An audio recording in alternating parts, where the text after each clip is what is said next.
Ezhumalaiyan arts and science college மற்றும் Ezhumalaiyan polytechnic college Nannilam. கட்டண சலுகையுடன் degree மற்றும் டிப்ளமோ படிப்புக்கான அட்மிஷன் நடைபெறுகிறது. ஓகே, இந்த நம்பிக்கை வாக்கெடுப்பை திராவிட முன்னேற்ற கழகத்துடைய சட்டமன்ற குழுவும் பிரதான எதிர்க்கட்சியாக அமர்ந்திருக்கக்கூடிய திராவிட முன்னேற்ற கழகமும் அதிமுகவில் குறிப்பாக திரு எடப்பாடி பழனிசாமி அவர்கள் நிலைப்பாடு எடுத்திருக்கக்கூடிய அவரது ஆதரவு எம்எல்ஏக்களும் இன்று சட்டப்பேரவை செல்வதை புறக்கணிக்க திட்டமா அப்படிங்கிற கேள்வி எழுந்திருக்கிறது. எதிர்க்கட்சிகளுக்கு பல்வேறு வாய்ப்புகள் இதில் உண்டு. அவங்க கலந்து கொண்டு ஆதரவாகவோ எதிராகவோ வாக்களிக்கலாம், இல்லை என்றால் புறக்கணிக்கிறதுக்கான வாய்ப்பும் இருக்கிறது. ஒருவேளை திமுக எம்எல்ஏக்கள் இன்னைக்கு வரலை, அதிமுக எம்எல்ஏக்கள் சிலர் வரலை அப்படின்னா இந்த பெரும்பான்மைக்கு தேவைப்படுற எண்ணே மாறும் அப்படிங்கிற விளைவெல்லாம் இருக்கிறது. ஆனால் இதில் நிறைய காரணங்கள் இருக்கும். ஒரு கட்சி முதல் இப்போ இந்த அரசு வந்திருக்கிறது, பெரும்பான்மை எஸ்டாப்ளிஷ் ஆகியிருக்கிறது, சட்டமன்றத்தில் தானே எஸ்டாப்ளிஷ் ஆகணும். இது தோற்றது அப்படின்னா அதோடைய பொருள் இல்லாட்டி அதோடைய கனத்தை அவங்க சுமக்கணும். இப்படி ராஜதந்திர காரணங்கள் நிறைய இருக்கும். ஸோ இதனால் திமுக அதிமுக குறிப்பாக திரு எடப்பாடி பழனிசாமி பொதுச் செயலாளர் தரப்பு புறக்கணிக்க வாய்ப்பு இருக்கதெல்லாம் சட்டமன்ற பேரவை வளாகத்தில் பேசிக்கிறாங்க.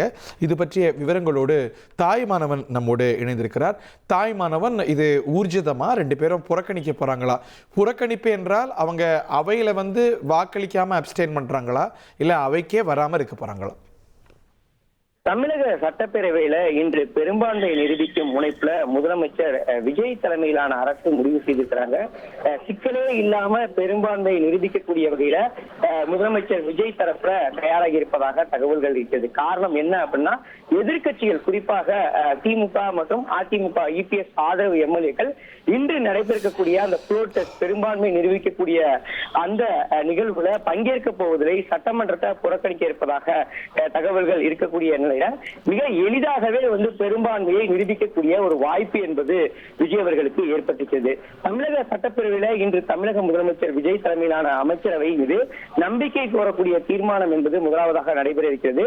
சபாநாயகர் அவையில முதலமைச்சர் விஜய் தலைமையிலான அரசின் மீது நம்பிக்கை கோரும் தீர்மானத்தை எடுத்துக்கொள்ளவும் அதுல முதலமைச்சர் பேசுவதற்கும் அனுமதியை முதலாவதாக வழங்க இருக்கிறாரு. அதுல தனது தலைமையிலான அரசு ஏன் தொடர வேண்டும் என்பதை பேரவையில முதலமைச்சர் எடுத்துரைக்க இருக்கிறார்.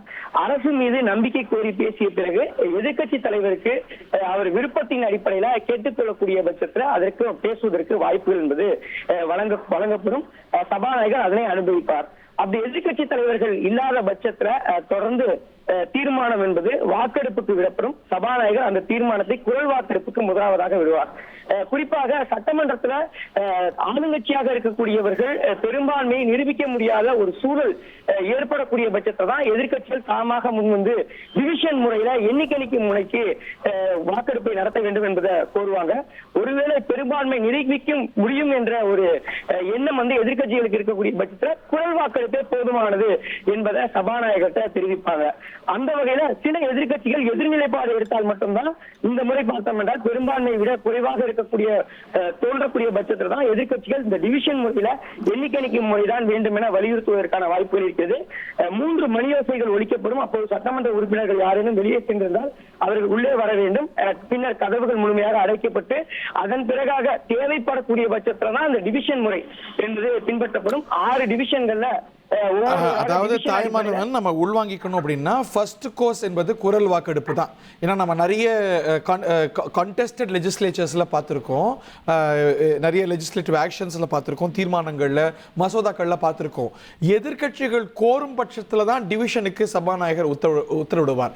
இன்னைக்கு பெரும்பாலான எதிர்கட்சி எம்எல்ஏக்கள் இல்லை அப்படின்னா குரல் வாக்கெடுப்பே போதுமானது அப்படின்னு குரல் வாக்கெடுப்பிலே நிறைவேறதுக்கான வாய்ப்பு இருக்குன்னு நீங்க விளக்கி சொல்றீங்க இல்லையா? ஆமா, குரல் வாக்கெடுப்பே பெரும்பாலும் போதுமானதாக இருக்கக்கூடிய ஒரு வாய்ப்பு தான் ஏற்பட்டிருக்கிறது. காரணம் என்னன்னா, திமுக உறுப்பினர்கள் இன்றைய அவை நிகழ்வுகளை பங்கேற்க போவதில்லை என்ற ஒரு கருத்துக்களை முன்வச்சிருப்பதாக தகவல்கள் இருக்கின்றன. அதே போல் அதிமுகவை பொறுத்த மட்டும் இபிஎஸ் ஆதரவு எம்எல்ஏக்கள், அதிமுக பொறுத்த எடப்பாடி பழனிசாமியுடைய ஆதரவு எம்எல்ஏக்களும் இன்றைய அவை நடவடிக்கையில ஈடுபட போவதில்லை என்ற ஒரு தகவல் என்பது வெளியாகிஇருக்கிறது. இப்படிப்பட்ட நிலையில தான் எம்எல்ஏக்களுடைய வருகையே குறைவாக இருக்கும். அப்படி இருக்கக்கூடிய பட்சத்துல அதுல இதுல சில கேள்வி இருக்கு, அதை நீங்க எளிதா நிரூபிச்சுறாங்கன்னு நம்ம புரிஞ்சுக்கிறோம். இப்போ திரு இபிஎஸ் ஆதரவு எம்எல்ஏக்கள் வரல அப்படின்னா அவங்க வரும் பட்சத்துல தான் அவங்க பார்ட்டிசிபேஷன்ல தான் கொறடா உத்தரவு அமலாகுமா, இல்ல அது எஃபெக்ட் எடுக்குமா, இல்ல அவங்க அவை நடவடிக்கையிலே பங்கேற்கவில்லை என்றால் அந்த பங்கேற்காததும் கொறடா உத்தரவின் அடிப்படையிலையா, அதோடைய லீகல் இம்ப்ளிகேஷன்ஸ் என்னவா சொல்றாங்க தாய்மானவன்? தற்போதைய சூழல்ல அதிமுகவை பொறுத்த மட்டும் 47 எம்எல்ஏக்கள் இருக்கிறாங்க. 2 அணிகளாக 2 தரப்பு ஆதரவுகளாக இருக்கிறாங்க. குறிப்பாக அதிமுக பொதுச்செயலாளர் எடப்பாடி பழனிசாமியை பொறுத்த மட்டில் ஒரு அணியாகவும், இன்னும் மற்றொரு புறம் வந்து C V Shanmugam, SP Velumani தரப்புல ஒரு அணியாகவும் இருக்காங்க. இருவருமே இருவேறு நபர்களை வந்து கொறடாவாக நியமிக்க வேண்டும் என்ற ஒரு உத்தரவு வந்து வழங்க கோரி வந்து சபாநாயகரிடம் கடிதத்தை வந்து வழங்குறாங்க. இப்படிப்பட்ட நிலையில தான் இன்னும் அதிமுகவை பொறுத்த மட்டில் கொறடா என்பவர் நியமிக்கப்படாத ஒரு சூழல் என்பது இருக்கிறது. அப்படி இருக்கக்கூடிய பட்சத்துல சட்டமன்றத்துக்கு யாரு வந்து வாக்களிக்கிறார்கள், யாரு வரவில்லை என்பதெல்லாம் இங்கே வந்து தீர்மானிக்க முடியாத ஒரு சூழல் இருக்கிறது. கட்சி தாவல் தடை சட்டம் என்பது கொறடா நியமிக்கப்படாததால பொருந்தாத ஒரு சூழலும் இருக்கிறது.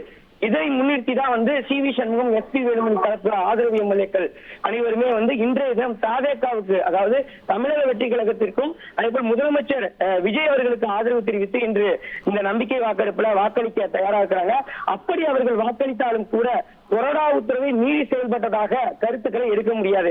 காரணம் என்னவென்றால் அதிமுகவை பொறுத்தமட்டில் கொறடா என்பவர் நியமிக்கப்படவில்லை. 2 அணிகளுமே இருவேறு நபர்களை வந்து கொறடாவாக நியமிக்க வேண்டும் என்ற ஒரு உத்தரவு வந்து போட வழி.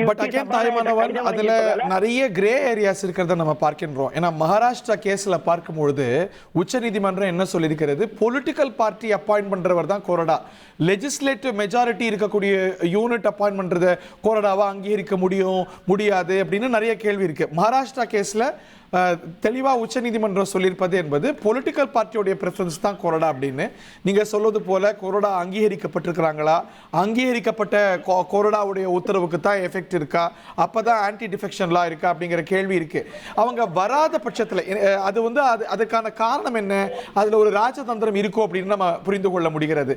ஏனென்றால் நேற்று இபிஎஸ் ஆதரவு நிலைப்பாடு எடுத்திருக்கக்கூடிய அணியுடைய கொறடாவாக அதிமுக பொதுச் செயலாளருடைய நியமன கொறடாவாக திரு அக்ரி கிருஷ்ணமூர்த்தி அவர்கள் தான் இருக்கிறார்.